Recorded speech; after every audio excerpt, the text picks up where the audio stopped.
Show.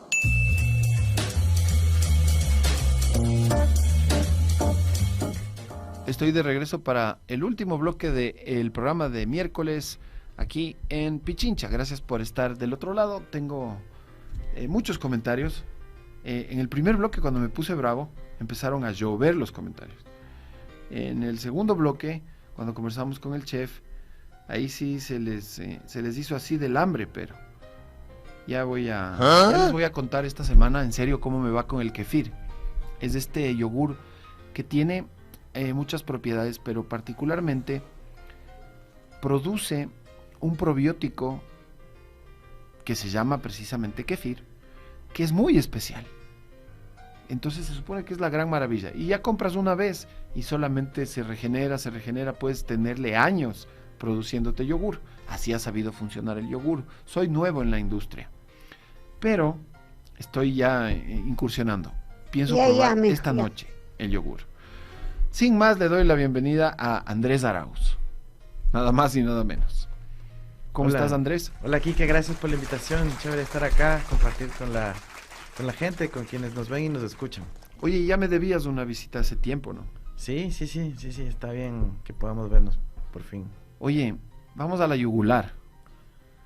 Estas dos preguntas que tú les estás boicoteando a la pobre señora Palencia y al desvalido señor Daniel Noboa, ¿qué traen? Porque, verás, yo tengo un amigo, sí las de conocer, al Inti Groneberg. Solo te voy a leer lo que puso ayer el Inti. Claro.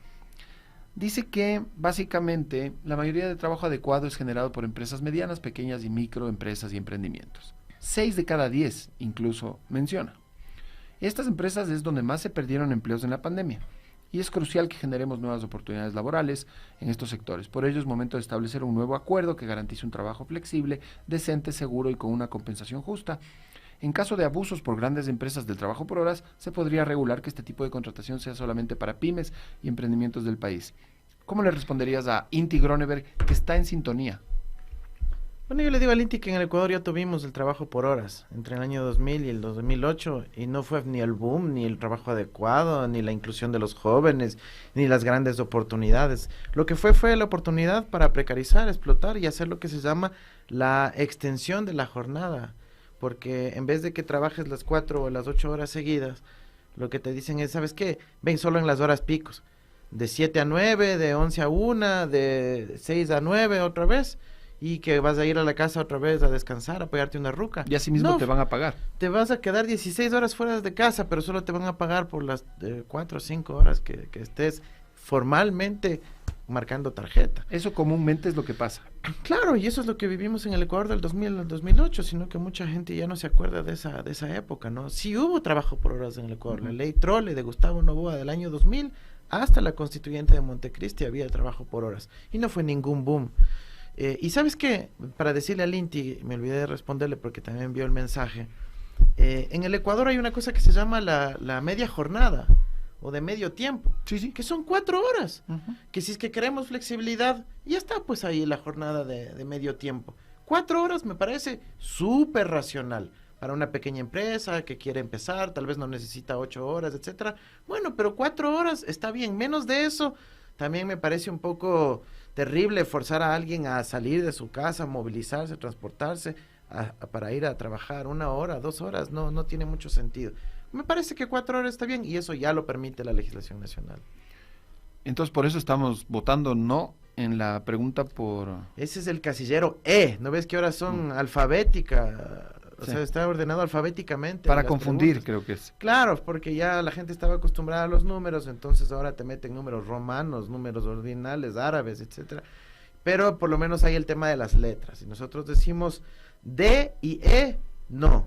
La D de arbitrajes y la E de trabajo por horas, no, definitivamente le harían un daño al país. Además no tienen nada que ver con seguridad, con los temas que supuestamente la ministra de Gobierno está preocupada. Y eso es simplemente que nos quieren meter un gol por las galletas y no nos tenemos que dejar ver la cara. A ver, pero justo ayer comentaba al respecto que hay 11 preguntas, pero hay 2 de las que el gobierno no está hablando. No, nada, eso sí no dice nada. Y en cambio ustedes no están hablando de 9. Mira, yo creo que las otras 9 realmente no son tan importantes en términos de si se aprueban o no, porque la gran mayoría de esas lo que dicen es, ¿está usted de acuerdo de que la Asamblea converse sobre ni sé cuántas leyes? ¿Y qué importa si yo opino sí o no? Igual la Asamblea tiene que hacer ese trabajo. O igual puede hacerlo, o Igual puede no hacerlo. Igual ya lo estaba haciendo. Pero si Ese decimos sí, es como que le estamos forzando un poco a la Asamblea a que hable de esos temas, ¿no? No, de ninguna manera, porque no establece límites de los tiempos de cuándo debe abordarlo, ni los contenidos que debe aprobar. Lo que pasa es que Noboa quiere que digamos sí a cosas tan obvias para darse un baño de popularidad, aumentar lo que se llama capital político y a los 2 días de la consulta clavarnos el aumento de los precios de los combustibles. Y no me refiero a los 5 centavitos de esta semana. Me refiero a aumentar realmente el precio de los combustibles al doble del precio de lo que están hoy para alcanzar los niveles internacionales. Porque a eso se comprometió en Nueva York cuando fue a visitar a los banqueros y les dijo, si yo quiero acceder al Fondo Monetario Internacional, ellos me piden que aumente el precio de los combustibles, pero lo haré después de la consulta. Conmigo no cuenten para eso. O sea, lo que sería la liberación total de los precios. Sí, así creo que se llama, ¿no? Sí, es ponerlos a precios internacionales. Lo que quiso ¿no? hacer Lenin. Lo que hizo Lenin en octubre del 2019 y después le tocó borrar. Marcha atrás, sí. Claro. Sí. Es lo mismo, ¿no es cierto? Es lo mismo. Y ya lo dijo en Nueva York, y lo dijo también el ministro de Finanzas, el señor Vega, y que después ya están camuflando las declaraciones. No, mentira, era solo una propuesta técnica, ni sé qué. Pero están trabajando en eso. Eso es lo más grave. Por eso me preguntaban, oye, ¿en qué impacta el aumento del IVA y los combustibles en la consulta? Yo digo, es al revés. ¿En qué iba a impactar la consulta? En el precio de los combustibles y en la economía. Imagínate, vamos a volver a un escenario de crisis. E insisto, yo he venido repitiendo esto ya semanas y el gobierno no me ha desmentido. ¿Por qué? Porque ahí están pues las grabaciones de lo que él dijo en Nueva York. Ahí están los testimonios de los que asistieron a las reuniones de Nueva York, en donde él se comprometió a, uno, obtener el crédito con el Fondo Monetario Internacional, que por cierto anoche llegaron al Ecuador. Así es. Y anoche mismo ya están reuniéndose ahí con los banqueros y demás. Y qué raro que lleguen justo después de que sube el IVA. Claro, es que miren, en el Fondo Monetario Internacional... Es coincidencia, ¿no es cierto? Tienen una cosa que se llama condicionalidades, no coincidencias, sino condicionalidades. Y el término que utiliza el fondo se llaman prior actions, acciones previas, porque además todos los acuerdos con el fondo son en inglés, para que los ecuatorianos no podamos ni enterarnos. ¿Sabías que la página de la Fiscalía ahora se despliega en inglés? ¿No ¿También? sabías? No sabía eso. Le dije a Andrés Arauz algo que no sabía. Buen dato. ¿No será que tienes configurado tu explorador de internet en inglés y se autotraduce? También puede ser. Bueno, sería tenaz eso, ¿no? Que ahora privilegien la comunicación en inglés. Pero no me extrañaría, pues. Pero con el fondo es solo en inglés, ¿no? Con el fondo los acuerdos son solo en inglés y las prior actions dicen que tiene que subir el IVA, misión cumplida, y aumentar el precio de los combustibles a niveles internacionales. ¿Cuánto costaría un galón si es que hoy día pasa esto de niveles internacionales? Un galón de extra estaría por sobre los 4.50. Sí. ¿Extra? Sí, de extra, sí. Eso estaba la súper, que claro, era impagable. Es que son muy similares a los precios internacionales, por eso eso es lo que quieren hacer, ¿no? Igual el diésel estaría más o menos en 3.80. Entonces, eso es lo que tenemos que evitar. Y yo, por mi lado, yo puedo respetar a la gente que dice, no, hay que apoyar nomás estas reformas para que el Código Penal sea más estricto contra los narcos, los criminales. Ya, chévere. Pero en realidad, Noboa ya pudiera hacer eso hoy, ya pudiera actuar, ya pudiera tomar decisiones. Él lo que quiere es cosechar el capital político para las medidas económicas. Ahora, ese capital político que va a cosechar o que quiere cosechar el 21 de abril, ¿sería igual una gran cosecha, por ejemplo, si gana solo en unas preguntas? Yo creo que sí sería una derrota para él perder en estas dos, ¿no? En la D y en la E, sí sería una derrota para él, sería igual una señal fuerte del pueblo. Y yo estaría orgullosísimo de mi pueblo ecuatoriano que dice, a ver, yo sí me puse a leer las preguntas. Nada de que votar eso todo en plancha, sí o no, me cae bien, me cae mal, sino que se puso a leer las preguntas y dijo, a ver, en esta que no tiene nada que ver con seguridad, no le vamos a dar el apoyo, en esta otra tampoco le vamos a dar el apoyo, y ese me parece que es el mundo ideal, realmente, en donde la gente pueda discernir con su propio criterio, analizando los textos y los famosos anexos, y llegar a la conclusión. O sea que tú dices, si es que la D y la E pierde Noboa, gana el pueblo ecuatoriano. Claro, o sea, y además no solo simbólicamente, sino en plata. Mira, en trabajo por hora significaría la precarización, habría un enorme despido de la gente que ya tiene estabilidad laboral. Porque para le contratarían contratar por horas. Claro, Eso sí. es obvio, no hay dónde perderse ahí. Ni que fuera bruto el empresario tampoco. Eso, entonces nadie es bruto aquí, todos sabemos por dónde van a ir. Y lo otro, en cambio, perjudicaría al fisco y por ende a toda la sociedad. Porque si gana el sí, estaríamos legitimando el pago de entre 2.600 y 10.000 millones de dólares en arbitrajes y otros que están ni siquiera cuantificados todavía, por ejemplo, a la Chevron Texaco, que fue y destruyó la Amazonía, contaminó, vertió el petróleo, el crudo en los campos, en las fuentes de agua, en los ríos, y ahora tenemos índices de cáncer, de deformaciones, etcétera, y malformaciones de las comunidades indígenas de la zona donde operaba Texaco. La justicia ecuatoriana dijo, no, Texaco es la responsable, tiene que pagar, y ahora llevan al arbitraje y dicen, no, tiene que pagar el pueblo ecuatoriano. Habla serio, eso esa no es la podemos E. permitir. Esa es la D. Ah, esa es la D. La D, sí. ¿Y cuál es la de...? La E es la de trabajo por hora. Ya, sí. y la E es la del arbitraje. Al revés. Ah, ya, la D es del arbitraje. Perdón, es Sí. que es confuso. Sí. Y yo las tengo aquí Pero fotografiadas. no importa porque solo la D y la E es fácil de decir no y ya. Sí, D y E. A ver, ¿está usted de acuerdo que el Estado ecuatoriano reconozca el arbitraje internacional como método para solucionar controversias en materia de inversión contractuales o comerciales? Andrés Arauz, respuesta corta. No. ¿Y un poquito más larga? Mira, es un sistema que la gente cuando escucha arbitraje piensa que es del árbitro de fútbol. Pero el arbitraje en el ámbito jurídico es la privatización de la justicia, en donde solo las empresas pueden enjuiciar al Estado, pero el Estado no puede enjuiciar a las empresas. Sí. Dime, ¿qué sistema justo es ese? Como que las empresas no cometieran fechorías o ilegalidades. Ahí está el caso Chevron. Pero ahí también hay negocios, porque, por ejemplo, en casos como, no sé, Oxy, Perenco, hay muchos ejemplos.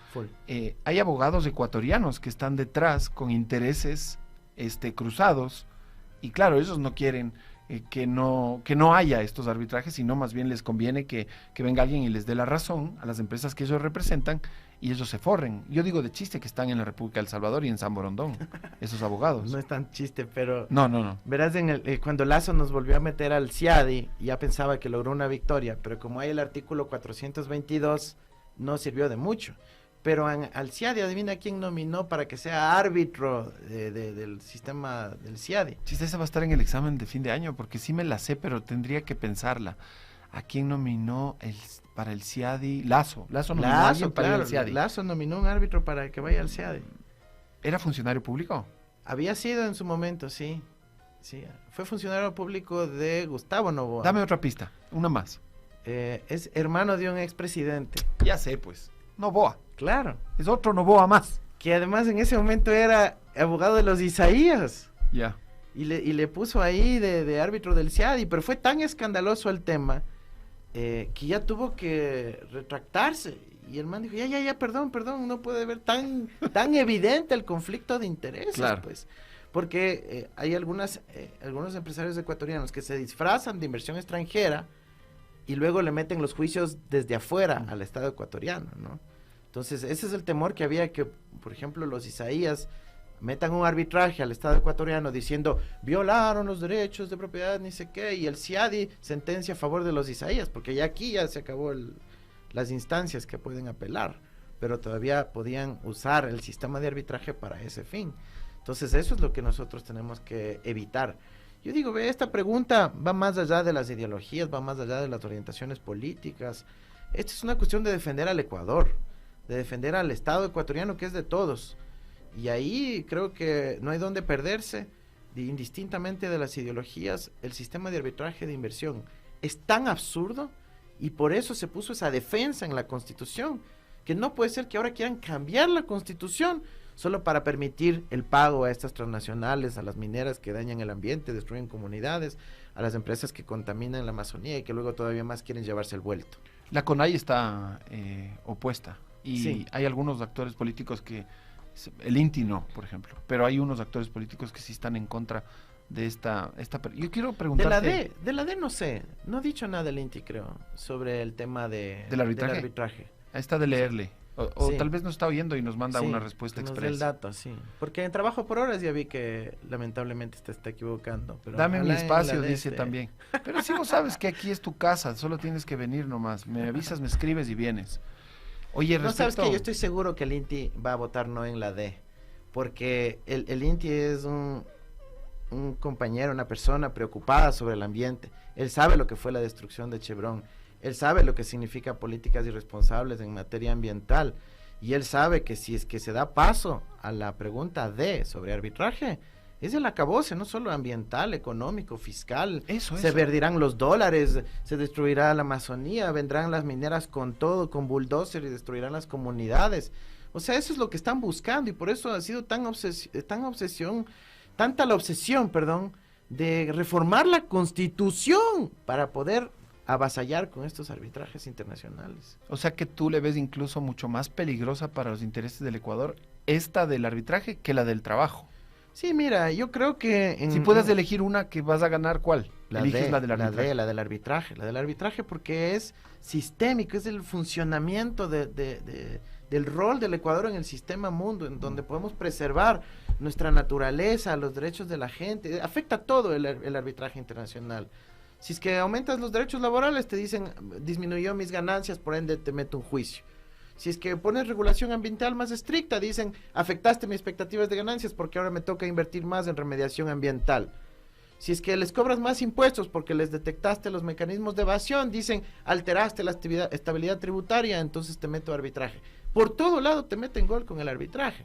Entonces, yo sí creo que esa es la pregunta clave de aquí, y por eso la meten de contrabando, por eso la meten calladito, por eso Noboa no dice ni una palabra. De esa no hablan. Oye, ¿quieres que te dé una primicia? A ver.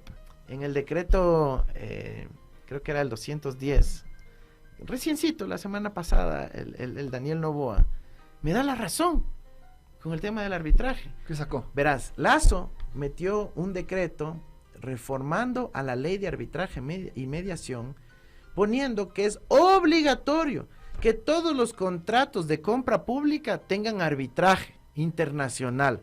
Una cosa pero recontra salvaje. Yéndose contra la Constitución, además. Además, entonces yo metí una demanda de inconstitucionalidad, ahí nos acolitaron unos cuantos abogados, metimos la demanda, recibimos amicus curiae, está todavía tramitándose en la corte, pero la corte le da un poco de vergüencita. Entonces parece... De dejar en ridículo al presidente Lazo. Claro, pues, porque además muchos de ellos fueron puestos por Lazo. Entonces le pasan el dato a alguien de la presidencia de Noboa, y en ese último decreto, en la ley de monetización de los activos incautados, ni sé qué cosa, meten una reforma a la ley, al reglamento de la ley de arbitraje y mediación, y quitan lo que había puesto Lazo. Es decir, Noboa me está dando la razón de que el arbitraje no nos conviene. Ahora, pero, tenemos a Noboa haciendo campaña por nosotros en contra de la D. Pero explícame por qué Noboa, que recibió un país destruido económicamente, él mismo dijo, ¿no? Él mismo dijo, lo destruyeron económicamente para, yo creo que hacerme daño. Y yo creo que hubo ese rumor, esa teoría. ¿Cómo puede ser que él ahora abogue por una destrucción económica mayor con esa pregunta del arbitraje, donde nos vamos a ver perjudicados en miles de millones? Sí, terrible, mira. ¿No se está haciendo harakiri? Sí, se está haciendo harakiri, ojalá solo sea un error, pero ya no creo en las ingenuidades de que sea un error. Más bien yo he tratado de analizar cuál es el interés que tiene él, y hay dos cosas muy concretas, ¿no? La una es que las empresas del grupo Noboa, que hasta se llaman Noboa porque es de un ecuatoriano, no están a nombre de ningún ecuatoriano. Están registradas en la Superintendencia de Compañías como inversión extranjera. Inversión extranjera, pero si son ecuatorianos, viven aquí supuestamente. Ah, no, resulta que están a nombre de empresas offshore en Bahamas, en Caimán, en Panamá.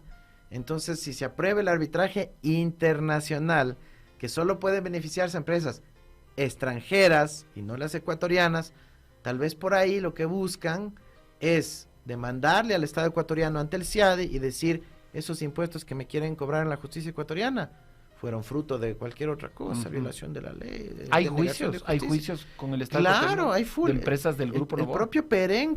El propio Perenco metió un arbitraje al Estado ecuatoriano para evitarse el pago de impuestos. Pero del Grupo Novoa. El Grupo Novoa tiene juicios a la interna, dentro del país, en contra del Estado. Y son empresas internacionales, resulta ser. Empresas internacionales. Entonces, o sea, es una puerta giratoria mundial. Mundial. El fenómeno en inglés le llaman round tripping. Entonces constituyen una empresa afuera y meten el juicio dentro del país. Claro. Sí. Es pasaje de ida y vuelta. Está estudiado eso, ¿no? Round tripping. Exactamente. Está estudiado y este es uno de los intereses que pudiera haber escondidos. Y el segundo es otro caso de round tripping, que es el tema de las mineras. Claro, ellos tienen interés en mineras, Tienen empresas mineras, el presidente y su familia. Por eso están dando bala en palo quemado. Por eso están dando bala en palo quemado y quieren dar bala en Bolívar, en Chimborazo, en Imbabura, en Esmeraldas, etcétera, para abrir el camino de que las grandes mineras desplacen a las comunidades, contaminen las fuentes de agua, los ríos, etcétera. Y luego, si es que el Estado dice, ¡ey! Aquí tiene que respetar la licencia ambiental. Cuando le haga respetar la licencia ambiental van a decir... Arbitraje, a mí me están expropiando. Vamos al bar, van a decir. Al bar del CIADI en Washington. Claro. Con arbitraje solo en inglés, con jueces que no conocen la realidad local. Oye, pero... Andrés, tenemos un presidente que nació en Miami. Vos estás quejándote de... O sea, si hubiera nacido en Guayaquil, como en algún momento quisieron engañarnos. Pero sí, pues en Olón, ¿dónde más? Canoa, creo. Bueno, le gusta Salinas también, creo. Oye, qué tristeza. El otro día, no me acuerdo dónde estaba él. Creo que era en Manaví. No, en Santa Elena mismo era. Que reciben un avión gringo. Sí, me acuerdo. Del año 70 y pico, ni sé qué. Y él da un discurso que sobre la consulta popular con las banderas de Estados Unidos y de Ecuador.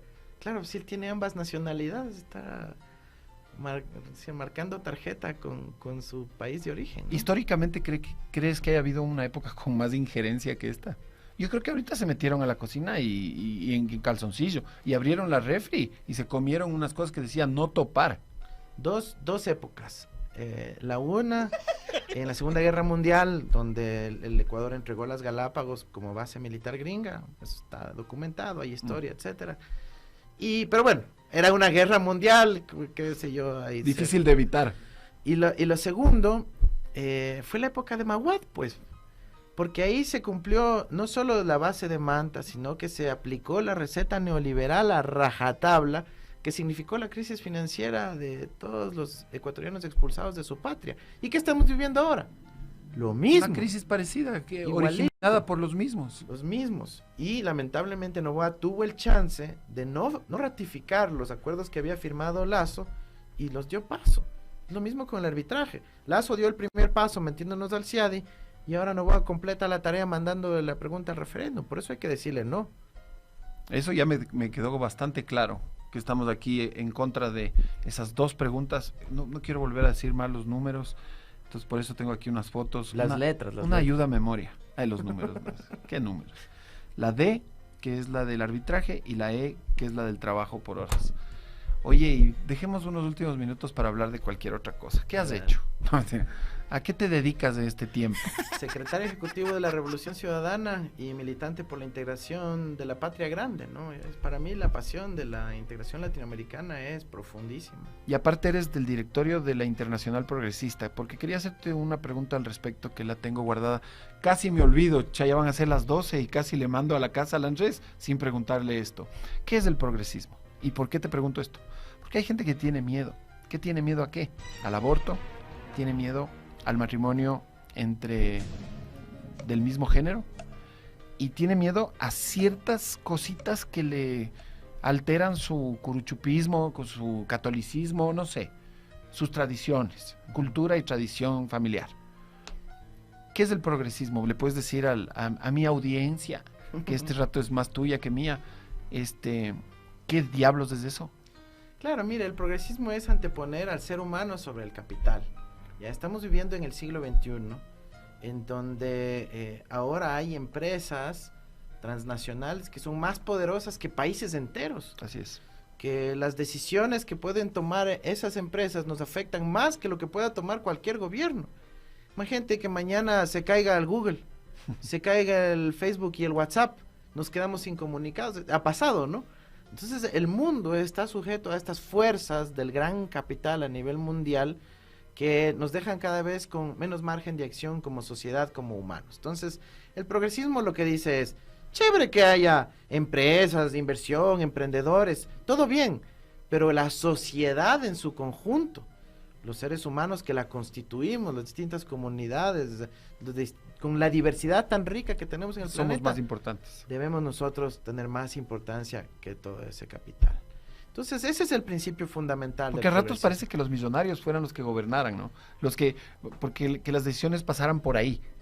Y a ratos es como que estamos a merced de ellos, ¿no? Sí, sobre y todo de las grandes empresas. Cuando analizas el mundo te das cuenta de que es así en el mundo y cómo no va a ser así también en nuestro país. Por supuesto. Que, por ejemplo, tú tienes acá 27 familias que controlan el sistema financiero y si mañana deciden cerrar la llave, te pueden crear una crisis tremenda. Entonces, ¿cómo como sociedad podemos establecer mecanismos de regulación? ¿Cuándo podremos decir, páreme la mano? ¿Cómo podemos decir, oye, tú no puedes cerrar la llave, tienes que seguir funcionando? Y eso es el progresismo, es encontrar la manera de que como sociedad podamos prevalecer ante la inmensa fuerza que tiene el capital. Eso es todo. Y basándose en ese precepto puedes hacer políticas públicas, puedes luchar contra los males de la sociedad, puedes implementar un plan económico, o sea, de ahí nace todo. Claro, mira, tú con esos principios luego los traduces en acciones concretas, en planes, programas, proyectos, presupuestos, normativas, regulaciones, leyes y demás, pero que vayan ajustados a esos principios. Entonces, eso es lo que nosotros planteamos, por ejemplo, en la Internacional Progresista, en el progresismo latinoamericano y la expresión del progresismo latinoamericano en el Ecuador, que es la revolución ciudadana. Sí, por eso esta es mi casa y por eso yo la defiendo y la defenderé y por esto es el espacio en donde yo hago política, porque es un espacio que representa una visión más amplia, no el parroquialismo nacional ecuatoriano, sino que abordamos problemática que afecta a toda la región y en muchos casos a todo el mundo. Oye, si en el 2021 te hubieran elegido presidente, esta es la última. Oye, primera vez que le puedo entrevistar en persona al Andrés Arauz, si ni le conocía, hermano. Habíamos hecho Zoom unas 2 o 3 veces, pero nunca en persona. Por favor, se cancela, Guachito, se cancela el noticiero, hermano. Haz otro día, hermano. Ya, mijo, ya. No, no es cierto. Te quería preguntar, si hubieras sido electo presidente en el 2021, ¿qué hubieras hecho, así, un resumen de lo que hubieras hecho para que no estemos así en la ñoña? 500,000 de ecuatorianos estuvieran todavía aquí en su patria, con camello, con trabajo, con oportunidades. ¿Cómo le cortabas la llave al narcoterrorismo y a la delincuencia organizada? Como decíamos nosotros que había que hacerlo, invirtiendo en la gente.